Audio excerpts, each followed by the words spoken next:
Hey guys, Frank Flegg here from Ethical Property Partners, the place where we help you to earn annual returns from property on a monthly basis.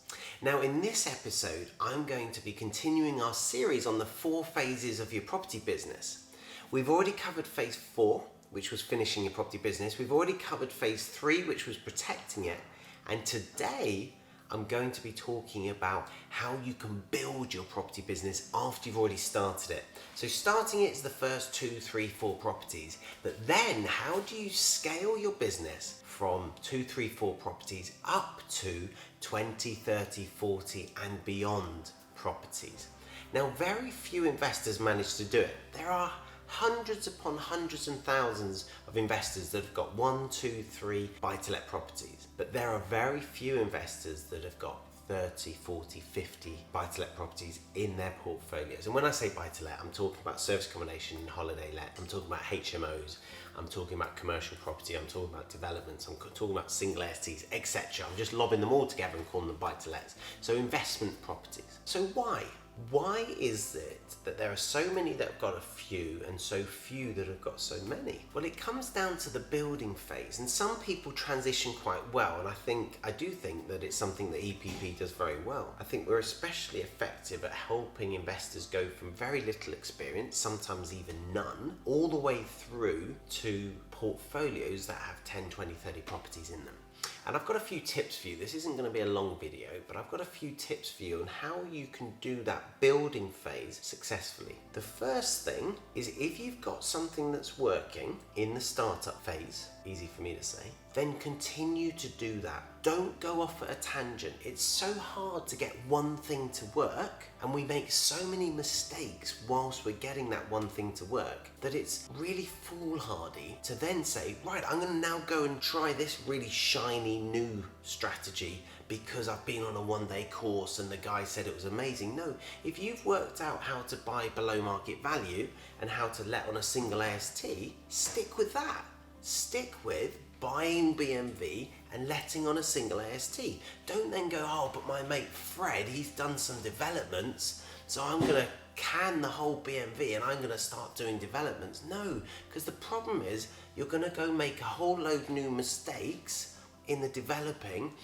It's going to slow you down, it's going to take away your resources from the BMV sourcing, and overall you're going to be in a far worse off position. So this might be, if you're thinking about this and you've watched this series in order, it might sound like I'm contradicting myself, because in the last episode, phase 3, I was talking about diversifying your portfolio in order to mitigate risk. What I'm saying in the building phase is you want to focus on a strategy that's working for you.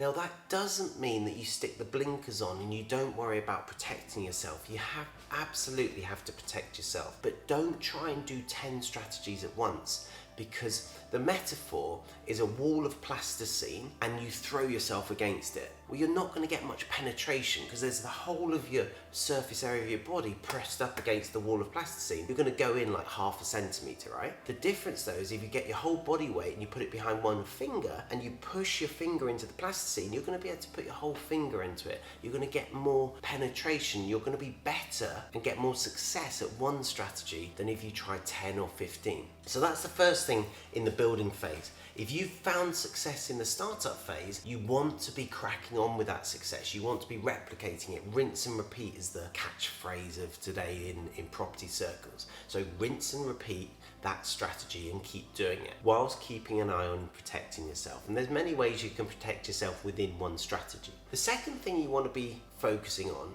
and this is really important, is don't get greedy. And what do I mean by that? I mean doing deals that are too big for you. I've often been criticised for doing small deals and lots of them. People have said, why don't you come in on this big deal with me, Frank? Why don't you come do this development, etc. I have built my wealth on bread and butter housing. 2 up, 2 downs, 3-bedroom semis, 100 grand, 120 grand, nothing at all exciting. I've just picked them up at 25% below market value. I've rented them out. They're maybe 100 quid a month, 200 quid a month. But when you build lots of those, when you buy lots of them, it starts to add up. It starts to create real wealth, but it's boring and it's small. And do you know why I've built a decent sized portfolio? It's because I've not bet the farm on a massive deal. Because if you bet the farm, i.e., you bite off more than you can chew, the chances are at some point you're going to come unstuck and you can lose the lot. So only do deals that you can afford for them to go wrong.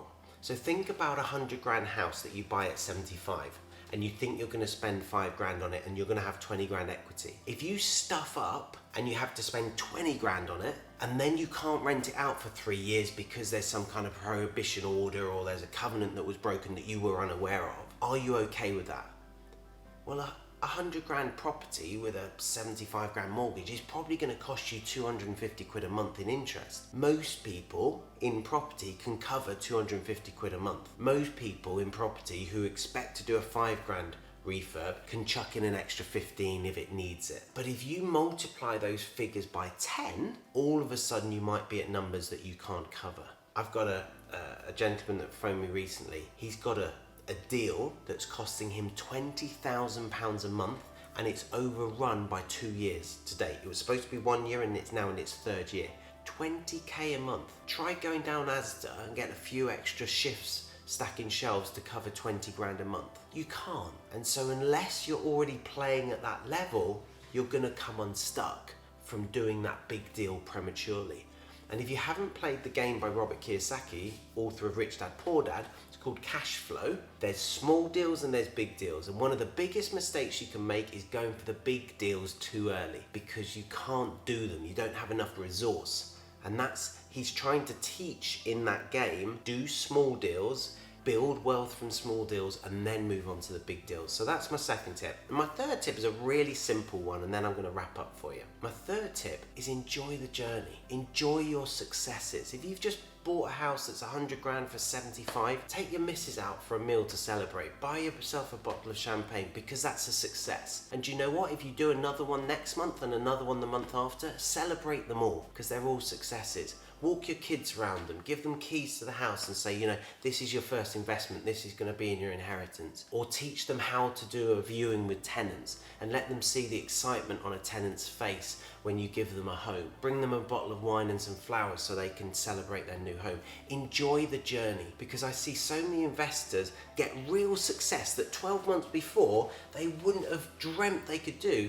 And instead of being over the moon, taking a couple of days off celebrating, they're beating themselves up because that was only the 3rd deal that quarter and they set themselves the goal of 4. Really important, guys, to celebrate your wins and not keep pushing the bar higher and higher. I once heard an interview from an author and he'd for like 10 years not sold a book and he drank instant coffee every morning, sat at his laptop and wrote his book, and then he got an international bestseller and he had the money flowing in. The interviewer was saying, what was the difference? And he said, you know what, for the first 3 days I loved it because I got myself a proper coffee machine. I had this beautiful freshly ground coffee and I really enjoyed how much nicer that was than drinking my instant coffee. And the interviewer said, well, why only for 3 days? What happened afterwards? And the author said, well, on day 4, it was just normal coffee. I'd got used to it. And as human beings, that's what we do. We get used to it. We get used to our increased wealth. We get used to our increased success.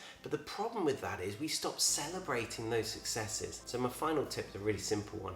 Enjoy the journey. Think to yourself, if I lost everything tomorrow, am I pleased with the journey I've just had? The last 5 years, the last 10 years. Have I enjoyed myself enough? Have I invested in my relationships enough? Have I looked after myself enough? Because if you can say yes to all those answers, you're not, of course you're going to be disappointed you've lost everything and you've got to start again. But the number of people I come across, especially when interest rates are going up or especially when house prices are dropping, who have killed themselves, sometimes literally, but they've really worked themselves to the bone over 5 or 10 years and then they lose it, and it's at that point that they get really upset because they've sacrificed everything. So my suggestion, guys, is don't sacrifice everything. Stay in balance. Stay in that equilibrium where you're investing in yourself, you're investing in your education, you're investing in your health, you're investing in your relationships, you're getting balance. And then you'll enjoy your investing. Guys, if you've enjoyed this episode, please do share it with someone you think will benefit. It really helps us to grow the channel and I really appreciate that. If you'd like to know as soon as we have a new episode out, hit the notification bell, click the subscribe button, and until next time, happy investing.